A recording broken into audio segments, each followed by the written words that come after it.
हमको जितना भी है हम करते हैं। हम तो आप लोगों के पास एक पैसा नहीं लेता है। हम हमारा पैसा का ओर से कितना ड्रेजिंग करने पड़ता, कितना जेटी दिया, कितना ट्रांसपोर्ट का अरेंजमेंट किया, कितना घर बनाने पड़ता है। सब लोग आके इधर में रहता है। खाना उना भी कभी कभी कोई एनजीओ ने देता है, उसको कपड़ा जमा देना पड़ता है। हॉस्पिटल का कैंप तैयार करने पड़ता है। हॉस्पिटलों আমরা তৈরি করে স্পেশালিটি সব কিছু নিয়ে মিটিং করেছি, আপনারা দেখেছেন যে আমরা সব পরিষেবাই দিচ্ছি।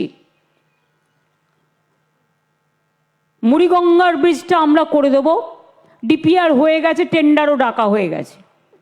অর্থাৎ যেটাতে সবচেয়ে বেশি টাইম লাগে সে কাজটা হয়ে গেছে। এখন তৈরি করতে যে সময়টা লাগবে তাড়াহুড়ো যেন আমরা না করি, যাতে আধ রাস্তায় ভেঙে না পড়ে। ভালো করে করতে হবে, সময় নিয়ে করতে হবে, যাতে এটা চিরকাল রয়ে যায় আর মানুষের সুবিধে হয়। অনেক ব্রিজ এর আগেও আমি করে দিয়েছি। আপনারা জানেন বকখালি দিয়ে আগে যাওয়া যেত না, এবং সেখানে ওই ব্রিজও আমার তৈরি করে দেওয়া। এখন গাড়ি চলে যায় ব্রিজের ওপর দিয়ে। এরকম অনেক ব্রিজই তৈরি করা হয়েছে আমাদের সময়। তা সত্ত্বেও ওটাও আমরা করব। আর কালকেও তো কিছু ইনাগুরেশন আছে, বাদবাকি কথাগুলো কালকে বলবো।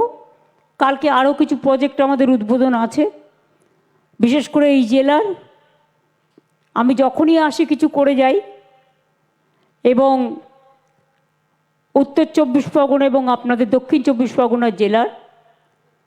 এছাড়াও আমি মনে করি, আমি অলরেডি চিফ সেক্রেটারিকে বলেছি একটা প্ল্যান তৈরি করতে।